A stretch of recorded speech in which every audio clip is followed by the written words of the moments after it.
राधे राधे मित्रों। आशा करती हूँ आप सब कुशल से होंगे। आप और हम सब यही मानते आए हैं कि हनुमान जी बाल ब्रह्मचारी थे और वाल्मीकि रामायण और रामचरितमानस में भी हनुमान जी के इसी रूप का वर्णन मिलता है। लेकिन पराशर संहिता में हनुमान जी के विवाह का उल्लेख है। इसका सबूत है आंध्र प्रदेश के खम्म जिले में बना एक खास मंदिर। ये प्रमाण है हनुमान जी की शादी का। कहा जाता है कि हनुमान जी के उनकी पत्नी के साथ दर्शन करने के बाद घर में पति पत्नी के बीच चल रहे सारे तनाव खत्म हो जाते हैं। आंध्र प्रदेश के खम्म जिले में बना हनुमान जी का यह मंदिर कई मायनों में खास है। यह मंदिर याद दिलाता है कि रामदूत के इस चरित्र का जब उन्हें विवाह के बंधन में बंधना पड़ा था।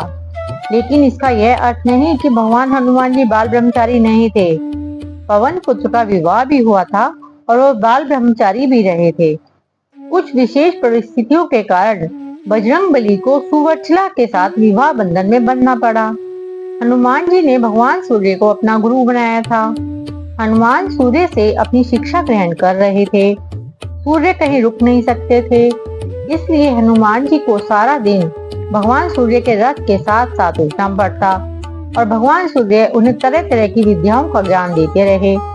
लेकिन हनुमान जी को ज्ञान देते समय सूर्य के सामने एक दिन धर्म संकट खड़ा हो गया। कुल 9 तरह की विद्या में से हनुमान जी को उनके गुरु ने 5 तरह की विद्या तो सिखा दी थी, लेकिन बची हुई 4 तरह की विद्या और ज्ञान ऐसे थे जो केवल किसी विवाहित पुरुष को ही दिए जा सकते थे। हनुमान जी पूरी शिक्षा लेने का प्रण कर चुके थे और इससे कम पर वो मानने को राजी नहीं थे।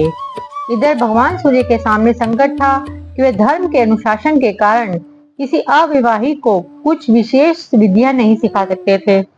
ऐसी स्थिति में सूर्य देव ने हनुमान जी को विवाह की सलाह दी और अपने प्रण को पूरा करने के लिए हनुमान जी को भी विवाह सूत्र में बंधकर शिक्षा ग्रहण करने को तैयार होना पड़ा। लेकिन हनुमान जी के लिए दुल्हन कौन हो, वह कहाँ से मिलेगी, इसे लेकर सभी चिंतित थे। सूर्य देव ने अपनी परम तपस्वी और तेजस्वी पुत्री सुवर्चला को हनुमान जी के साथ विवाह के लिए तैयार कर लिया। इसके बाद हनुमान जी ने अपनी शिक्षा पूर्ण की और सुवर्चला सदा के लिए अपनी तपस्या में रत हो गईं। इसी तरह हनुमान जी भले ही शादी के बंधन में बंध गए हों, लेकिन शारीरिक रूप से आज भी वे ब्रह्मचारी ही हैं। पराशर संहिता में तो लिखा गया है कि खुद सूर्य देव ने इस शादी पर यह कहा था कि यह शादी ब्रह्मांड के कल्याण के लिए ही हुई है और इससे हनुमान जी का ब्रह्मचर्य भी प्रभावित नहीं हुआ था। अब बात करते हैं हनुमान जी के पुत्र की। हनुमान जी के पुत्र थे मकरध्वज। मकरध्वज भगवान श्री राम के परम भक्त और हनुमान के पुत्र थे। यद्यपि हनुमान जी ब्रह्मचारी थे, फिर भी वे एक पुत्र के पिता बने। पौराणिक कथा के अनुसार जब लंका में माता सीता की खोज में गए हनुमान को मेघनाद ने बंदी बना लिया, तब उन्हें रावण के समक्ष लाया गया। रावण के आदेश से हनुमान जी की पूंछ में आग लगा दी गई। इसी जलती हुई पूंछ से हनुमान ने सारी लंका को जला डाला। वाल्मीकि रामायण के अनुसार लंका जलाते समय आग की तपिश के कारण हनुमान जी को बहुत पसीना आ रहा था, इसलिए लंका दहन के बाद जब उन्होंने अपनी पूंछ में लगी आग को बुझाने के लिए समुद्र में छलांग लगाई, तो उनके शरीर से पसीने की एक बड़ी सी बूंद समुद्र में गिर पड़ी। उस समय एक बड़ी मछली ने भोजन समझ वह बूंद निगल ली। उसके उदर में जाकर वह बूंद एक शरीर की में बदल गई। एक दिन पताल के असुरराज अहिरावण के सेवकों ने उस मछली को पकड़ लिया।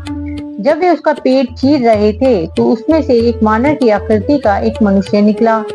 वे उसे रावण के पास ले गए। अहिरावण ने उसे पतालपुरी का रक्षक नियुक्त कर दिया। यही वानर हनुमान पुत्र मकरध्वज के नाम से प्रसिद्ध हुआ।